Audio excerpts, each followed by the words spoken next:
Ten,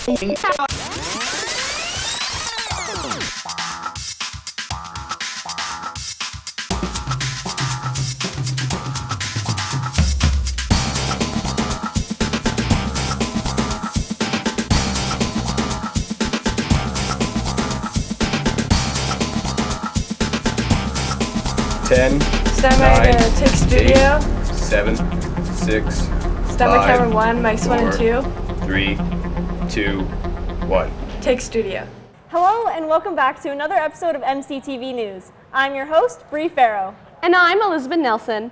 On today's show, Easton Ouderkirk traveled to the gym to bring us a report on the Grade 10 Physical Education course. Two of our very own MCTV students bring us their regional skills video, and Grace and Misiuk caught a fast break and brought us a piece on MCHS's senior boys basketball team. And I bring you an expose on one of MCHS's newest faculty members, Miss Susa. But first, here's our top story.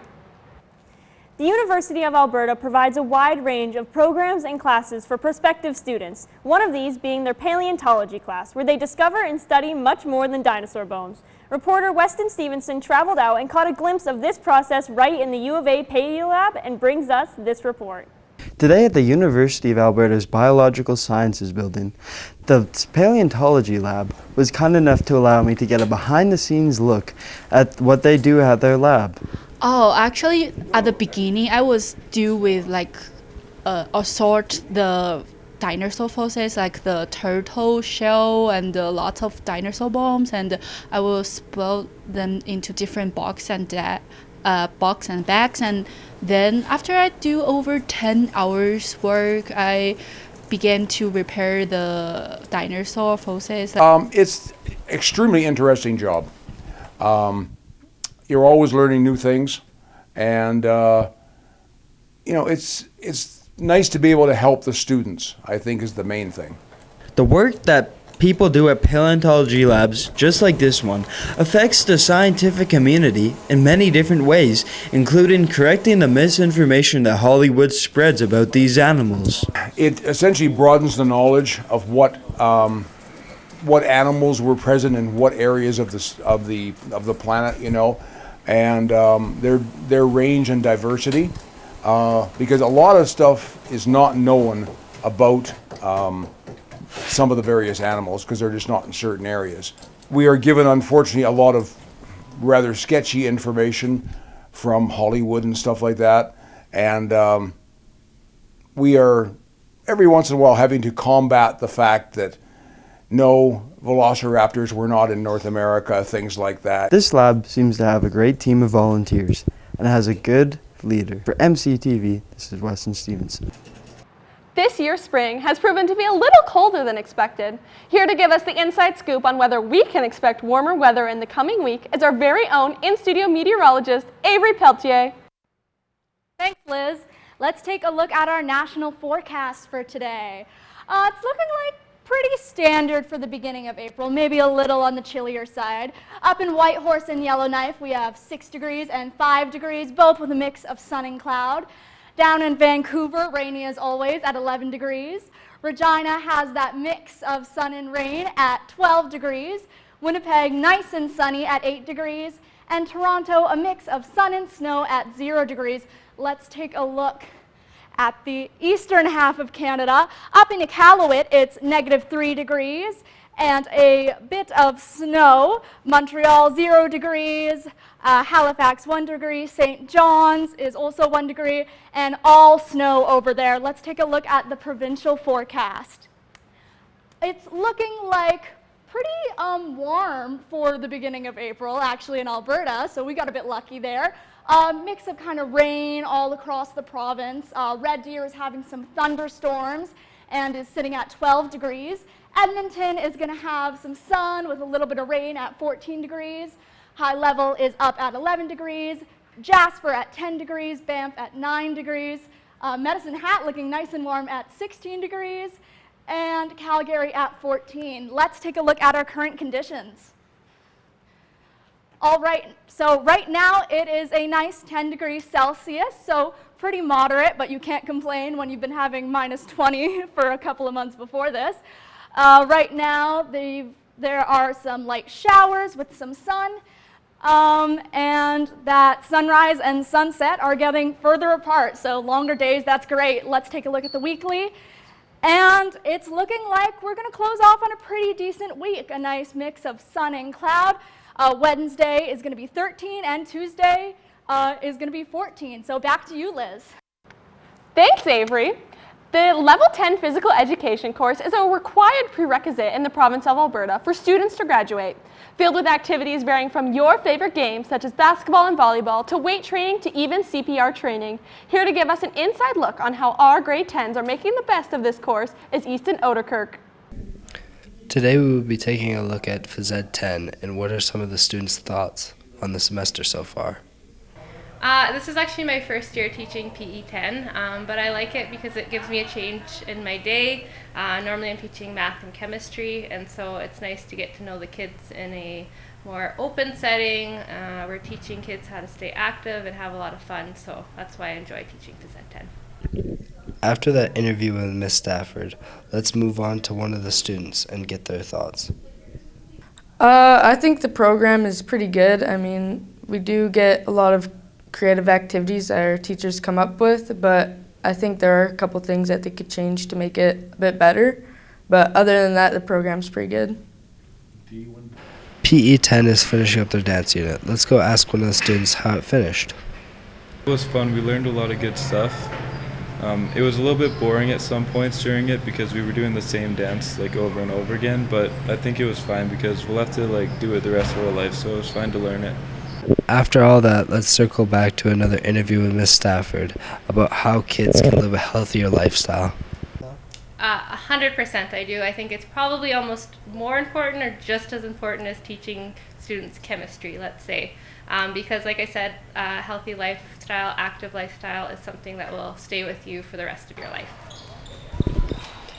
And that completes our report on why students are coming back to MCTV. This is Easton Ouderkirk reporting from MCTV. School announcements for Tuesday, April 8th. Still on the fence about education after high school? Tomorrow, over 23 representatives from Alberta post-secondary institutions will be right here in the MCHS building for you to check out, ask questions, and help you make a decision for your future. For the full list of institutions, please grab one of the forms from Student Services. Attention senior high art students. Mrs. Rashopa will be taking our 10, 20, 30 students on a post-secondary field trip to visit the U of A and MacEwan Bachelor of Fine Arts, grad shows, and studio spaces. This field trip will take place April 16th. If you're interested, please see Mrs. Rashopa for the permission forms. The fee for this field trip is $15. Tickets for MCHS's third annual coffee house are now on sale. For a night of thrilling performances and beautiful art on sale done by our very own students, please see the front office. Tickets are $15 in advance or $20 at the door. Interested in our very own school newspaper? MCHS is bringing back The Howler, a monthly newspaper written by our very own students. Anybody interested should come to a meeting tomorrow in Mr. Adams' room at lunch. Need a cool, sweet treat to beat the rising temperatures? Student Council will be selling ice cream floats for $2 in center court at lunch, where you have your choice of soda to be added to cold vanilla ice cream. All proceeds go to host next month's school dance next month. So bring your toonies. For these and all other school information, keep connected by listening to the daily announcements, logging on to the school's website at mchs.gsacred.av.ca, or by following the school on Facebook, Twitter, /X, or Instagram. As well, be sure to subscribe to our YouTube channel by searching MCTV Morinville. MCTV students Bree Farough and Avery Pelletier had the opportunity to participate in the Skills Canada Regional Competition for video production. These students were tasked with telling a story through video and sound, creating a cohesive and engaging video presentation aligned with the given topic. Our victorious students bring you this report in reference to their given topic, receiving/discovering an unexpected message.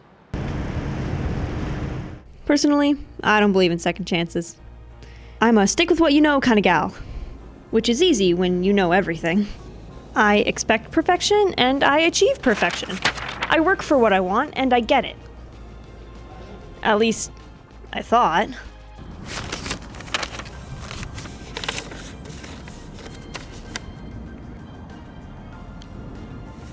What?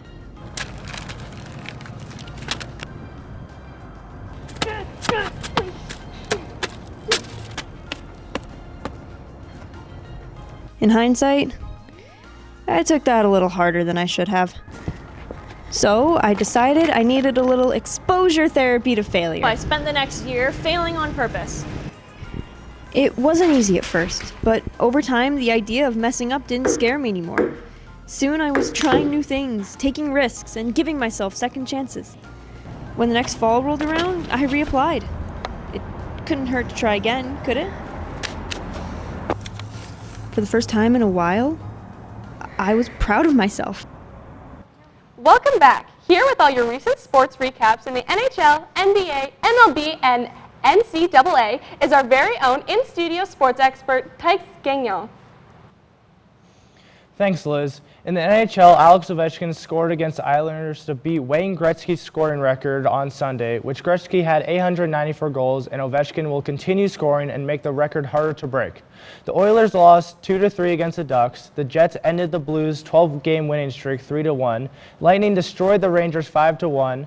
Krakens edged the Kings 2-1, and the Flames beat the Sharks 3-2. In the NBA, the Kings beat the Pistons 127-117, and the Heat beat the Sixers 117-105. In the NCAA March Madness Championship concluded for the women and the men. The female UConn team beat South Carolina 82-59, and their coach now has 12 NCAA D1 championships in 27 seasons. The male Florida team was down most of the game and came back to beat Houston 65-63. In the MLB, the Blue Jays beat the Red Sox 6-4, Nationals beat Dodgers 6-4, Pirates wiped the floor with the Cardinals 8-4, Tigers upset the Yankees 6-2, and the Mets beat Marlins 2-0. Coming up next, the senior boys basketball team season was just wrapped up. Unfortunately, they did not qualify for provincials, but had a strong showing at zones. Here to give us a final wrap-up on the season, our very own Grayson Misiuk. At MCHS, one of the most successful athletic programs is the senior boys basketball team. The team offers an opportunity for students to practice and play basketball around the province. The team has seen a positive first half of the season, including an important first-place win against Westlock. We now ask the boys how basketball has affected their life. I feel like I've become a strong leader from basketball. Basketball has helped me grow by having a coachable mindset and a coachable attitude and being ready to learn. In the mental aspect, I've grown a lot. I've not become a crash out, as some would say, but I've started to become a lot more chill. Despite the strong start to the season, the boys each have personal goals that they want to achieve before the season ends. Probably just teamwork and being consistent on making open shots and driving to the net. My offensive game and creating my shots, I've developed it, but I need to create and get it open. The teamwork you have in it and the people you surround yourself with. Playing on the team isn't always easy, but that doesn't mean that these boys haven't fostered some amazing memories on the hard floor. Probably my 2023-2024 club season. It was very fun and very competitive. Oh, I like this question. Okay, it's basically in the paint, we got 6'7". I come up, I catch a lob from Tyler, way on his head. Best memory of basketball of my life. Players work hard at practice every week to become better players. But what changes have these boys seen from last season? I've seen myself improve a lot this season from going from the grade 9 team to playing senior, and it's a very big jump. Probably the minutes from, sitting on the bench watching. Now I'm getting my turn. I'm getting a decent amount of minutes and scoring a lot. This is Grayson Misiuk reporting for MCTV, signing off. Welcome back. Next week, our school is hosting the first ever North Central Unified Sports event, which promotes inclusivity by embracing all abilities and inviting all students to compete as one team. Here to tell us more about the upcoming event is event organizer Mrs. MacIsaac. Welcome to the show. Thanks, Bree. So my first question is, what is Unified and what does it mean for the students that are involved? Well, Unified is a program, it's a Special Olympics program that it allows and it gives the opportunity for students with disabilities and without disabilities to be on the same team. We play different sports. For this event, we're playing beanbag, and we are trying floorball for the last little bit of the tournament, but it includes sports like basketball, floorball, beanbag, and bocce. Oh, wow. I may be missing one, but yeah. Those Wow. are the main ones. That's awesome. Yeah. So what's the setup for this event like, and how might it differ from like from a sporting event like basketball or any of those ones? Well, it is, the goal for us and the focus is inclusion. And so having students like my students in the RISE classroom, they're less likely to be involved in the sports that are high competitive like that. But this is because the focus is inclusion. It allows students from the RISE classroom with developmental, intellectual disabilities to be on the same team with a student without. So it's just about competition. So there will be a first place, second place, but it is about inclusion, and that is the focus for this program. Awesome. That's so nice. And then it's a central event. Is it only for this school, or are there other schools coming with their groups to come compete? Yeah, that's a great question. So what makes this such a special event is because it is the first unified event that we have in our zone. There is a Metro Unified, which we go to every year. This year we went in December to a bocce Metro Bonanza. And then in May, we're going to the big Metro Unified Jamboree, which is like all the sports. Oh, wow. But we've never had one for our zone. Yeah. So we're going to have schools from Whitecourt, Westlock, Barhead. Even though Satches is not part of our zone, because they are part of our district, we have invited them. Oh, okay. And we also going to have some of the GHP friends just to watch. Yeah. As eventually, once they come to MCHS, they will be part of this program as well. That's awesome. Having all the that's really cool. We have about 80 participants. Oh, so wow. it is a big event. Yeah. The first one ever, and it's also my first one ever organizing it. So it is a little nerve-wracking, but I'm really excited to be part of something that I'm very passionate about, which is inclusion and special education. And my last question, if students want to volunteer or help with the event at all, how can they do that? How can they kind of get involved with it? Yeah, so there's different ways. At the beginning of the year, we look for partners. So Unified, because you have students with disabilities and partner up with a student without disabilities. So our RISE students are considered the athletes, and those who are there paired up with are the partners. Okay. So we are, in the beginning of the year, I had a meeting of anyone interested to be a partner. And so that is all volunteer work throughout the year. We have practices on about once or twice a month at lunchtime. So that is one volunteering opportunity. And because for this event, we do need a lot of hands on deck. I had a meeting last week, and I had a lot of interest. So I had about 20 people interested in volunteering, and so they're all going to be helping out different ways. So some of them are going to be referees on the court. Some of them are going to be floaters on the court as well. So it's what I tell the students that are looking to volunteer is not only yes, you can get that on your resume, but it's more so the experience, that unique experience of working with students with disabilities, and how much they have to teach us, and how much we need to appreciate how a lot of things we take for granted in our lives, and they teach us a lot. And so I am very excited for this event, and I'm really excited to know that there's a lot of kids that are interested in volunteering and being part of such a big event. Wow, that's awesome. Well, thank you so much for coming out, and thank you so much. Yeah, thank you so much for having me. You guys are awesome. Thank you. Next up, some new and exciting faces in the halls of MCHS. It's a tradition here at MCTV to hand the spotlight over to new teachers in the building, and reporter Elizabeth Nelson caught up with the fresh face of the phys ed staff, Mrs. Michelle Suda, to bring us this exclusive interview report. Mrs. Suda is one of the newest additions to the MCHS faculty, teaching phys ed alongside our French immersion, math, and science courses. Mrs. Suda enjoys teaching at MCHS as it has allowed her the opportunity to create meaningful connections with students. Alongside her meaningful connections with students, she is very family-oriented and enjoys spending time with her family. Her meaningful connections to her family are what initially inspired her to become a teacher. I was one of those nerdy kids that always wanted to be a teacher. I think it's because I have a younger brother. And so I was always teaching him things. I taught him how to tie his shoes. I taught him a lot of stuff. So I think that just came naturally. Outside of MCHS, Mrs. Suda can be found hanging out with her family consisting of her husband, 2 children, and her 2 dogs. Ms. Suda also has many hobbies, such as exercising or skating with her family. I have 2 dogs. He's very old, and the other one I do pet therapy with him. So we go to the youth prison in Edmonton every week and we visit the prisoners. So I'm really into that, and I usually spend most of my time at the hockey rink with my kids. In school, when Mrs. Suda isn't teaching, she is having conversations with students. She enjoys listening to students' stories and believes herself to be a good listener. Additionally, there is another quality she wishes to illustrate to her students. They should know that I like building relationships with people. I don't always come across like that. I kind of walk with my head down, or but I do like getting to know people. Mrs. Suda has been an excellent addition to the MCHS faculty, and I know myself and others cannot wait to get to know her better. This is Elizabeth Nelson reporting for MCTV News.